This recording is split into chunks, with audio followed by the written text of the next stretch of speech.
అదేవిధంగా గవర్నమెంట్ స్కూల్లో భోజనం చేయాలంటే నిన్న మొన్న కొన్ని అక్కడక్కడ దురదృష్టకర సంఘటనలు, పిల్లలకు ఫుడ్ పాయిజన్ అయింది, లేకపోతే పిల్లల్ని హాస్పిటల్కు తీసుకెళ్ళామని వార్తలు చూసినప్పుడు నాకు చాలా బాధ అవుతుంది.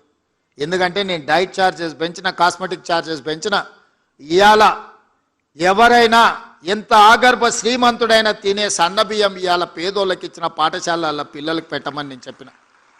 క్వాలిటీ ఫుడ్ ఇవ్వండి అని చెప్పిన. ప్రతి స్కూల్కు ఒక ప్రభుత్వ అధికారికి బాధ్యత ఇచ్చిన. ఇప్పుడు నేను మా టీచర్లను విజ్ఞప్తి చేస్తున్నా, మీరు కూడా వాళ్ళతో భోజనం చేయండి. వీళ్ళు ఉన్నప్పుడు నేను కూడా వచ్చి వాళ్ళతో భోజనం చేస్తాను.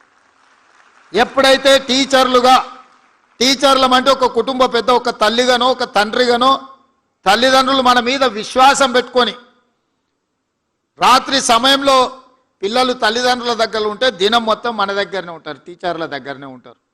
50% పేద పిల్లల బాధ్యత మా టీచర్ల దగ్గరనే ఉన్నది. నేను ఈ వేదిక నుంచి గతంలో మాట్లాడితే కూడా నన్ను విమర్శలు చేశారు. మా గవర్నమెంట్ స్కూల్లో చదువుకునే టీచర్లు బీఎస్సీ, బీఎడ్, ఎంఎడ్ చదువుకున్న వాళ్ళు, ఎంఏలు చదువుకున్న వాళ్ళు ఉన్నారు.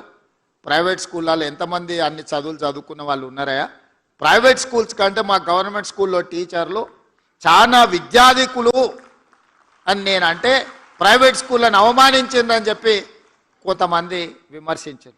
నేను అవమానించలే, పోల్చి చెప్పిన.